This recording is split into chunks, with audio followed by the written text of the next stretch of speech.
A paz esteja contigo. Eu sou o pastor Diego Nascimento e este é o Conectividade, Geração Conectada em Cristo. Módulo 1, lição número 1. Convicção da salvação. Como saber se estou salvo de fato?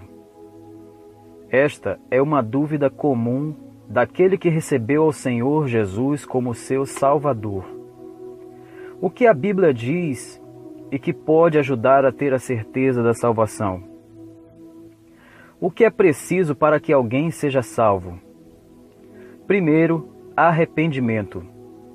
Testificando tanto a judeus como a gregos, o arrependimento para com Deus e a fé em nosso Senhor Jesus. Atos 20, versículo 21. O arrependimento é o primeiro passo da conversão, sendo obra do Espírito Santo, que efetua uma transformação real no íntimo do crente, sobretudo em sua natureza moral.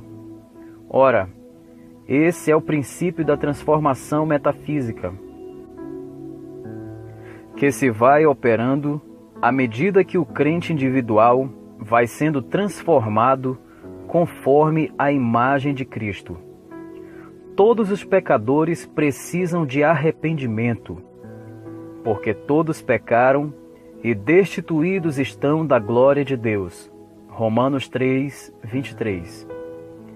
Embora pensem os homens que continuam se esforçando apropriadamente para avançar em direção a Deus, na verdade, como corredores, já estão desqualificados da corrida, embora ainda não saibam que o foram.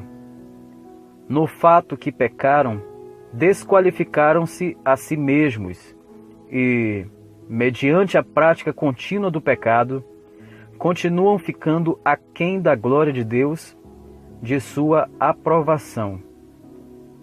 Segundo, fé em Jesus Cristo. Em verdade vos digo, que quem ouve a minha palavra e crê naquele que me enviou, tem a vida eterna, e não entra em juízo, mas já passou da morte para a vida. João 5, versículo 24. A união que há permanente entre o Pai e o Filho permite que a fé posta no Pai seja ao mesmo tempo fé posta no Filho. E podemos aprender à base de João 3,16 que a fé posta no Filho, por outro lado, equivale à fé posta no Pai. A fé não deve ser colocada em coisas, religião, obras, sentimentos, pessoas, méritos próprios, etc., mas em Cristo Jesus. Jesus levou na cruz todos os nossos pecados, levando Ele mesmo os nossos pecados em seu corpo, sobre o madeiro, para que, mortos para os pecados, pudéssemos viver para a justiça, e pelas suas pisaduras fostes sarados. 1 Pedro 2, versículo 24. Ele levou a culpa dos nossos pecados, e a maldição imposta aos mesmos, a separação de Deus. Mas em sua infinitude, Ele foi capaz de experimentar isso em favor de todos os homens de todos os tempos. Ele é o caminho para o Pai. Respondeu-lhe Jesus: Eu sou o caminho e a verdade e a vida. Ninguém vem ao Pai senão por mim. João 14, versículo 6. Sem o caminho, não pode haver avanço. Sem a verdade, não pode haver conhecimento. Sem a vida, não pode haver a vida. Eu sou o caminho que deveis procurar. Eu sou a verdade na qual deveis crer. Eu sou a vida na qual deveis pôr as vossas esperanças. Jesus é o caminho para Deus, o qual é o destino final da humanidade redimida. Portanto, Jesus é o caminho para os lugares celestiais, que é onde habita a divindade.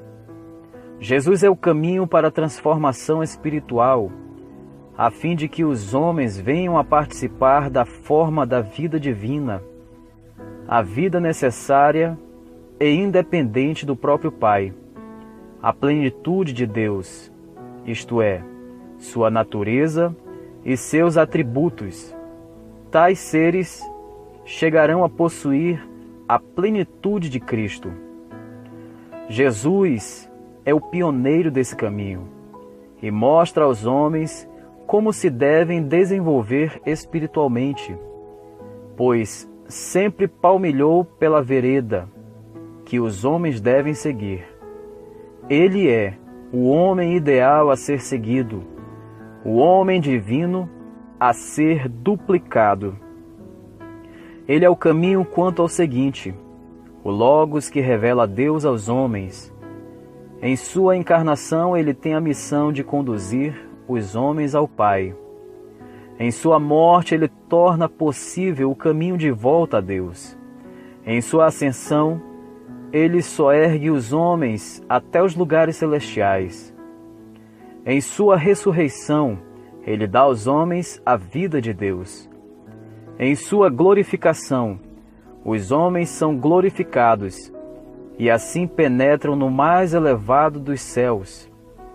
A verdade que mostra que o Senhor é o único que pode fazer a mediação entre Deus e os homens, porque há só um mediador, porque há um só Deus e um só mediador entre Deus e os homens, Cristo Jesus, homem.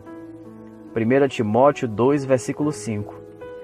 Cristo, na qualidade de mediador, torna realidade os propósitos salvadores de Deus para os homens. Sua missão terrena foi inteira efetuada dentro do âmbito dessa mediação. Mas, além disso, nos céus, Cristo continua ocupando a posição de mediador, intercedendo incessantemente pelos seus remidos. O Espírito de Deus também intercede por nós em nome de Cristo, e isso envolve nosso progresso espiritual e nossas necessidades diárias.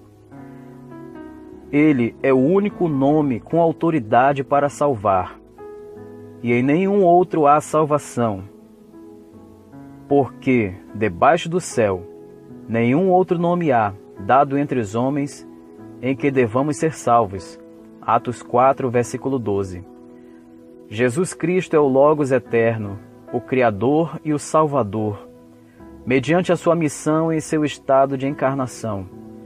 Cristo é uma figura cosmológica, isto é, revestida de significação para a criação inteira, que não deve ser encarada como um mero homem que surgiu no palco da história da humanidade. Determinados aspectos da salvação humana resultam dessa sua missão terrena, ao passo que outros aspectos resultam de seu ministério celestial. Porém, seja como for, Cristo é o Salvador universal dos homens, porquanto nenhuma criatura humana jamais poderá retornar a Deus, exceto por intermédio dele. Terceiro, confissão. Porque se com a tua boca confessares ao Senhor Jesus como Senhor, e em teu coração creres que Deus o ressuscitou dentre os mortos, serás salvo. Pois é com o coração que se crê para a justiça, e com a boca se faz confissão para a salvação. Romanos 10, versículos 9 e 10. A palavra de Deus nos ensina que é necessário confessarmos com a nossa boca a fé em Cristo. Com esta confissão, quebramos todo o aspecto com o passado, não importando de que crença tenhamos vindo, quais práticas de vida tenhamos experimentado, antes, ou quão duro tenhamos sido ao Evangelho. Ao confessarmos a Cristo, nascemos de novo. Tudo o que vivemos anteriormente fica no passado, e podemos reconstruir uma nova história. Ao confessarmos a Cristo, reconhecemos também que não é por nosso mérito, por termos feito bem ou termos um comportamento digno, que alcançamos a salvação, mas porque Jesus morreu por nós e pagou o preço dos nossos pecados. Reconhecemos que Ele morreu por nós, mas que não permaneceu morto. Ele ressuscitou, reconquistando o poder de ser nosso Salvador. Quarto, entregar a vida a Jesus Cristo. Mas quanto aos tímidos, mas a todos quantos o receberam, aos que creem no seu nome, deu-lhes o poder de se tornarem filhos de Deus. João capítulo 1, versículo 12. É Deus que nos dá a salvação inteiramente de graça. Somos salvos por ela, pela bondade e misericórdia de Deus, sem qualquer mérito de nossa parte.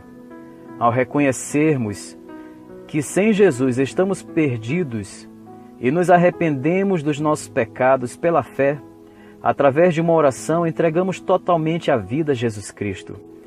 Este é um ato de rendição, aceitando-o como nosso Rei, Governador e Senhor.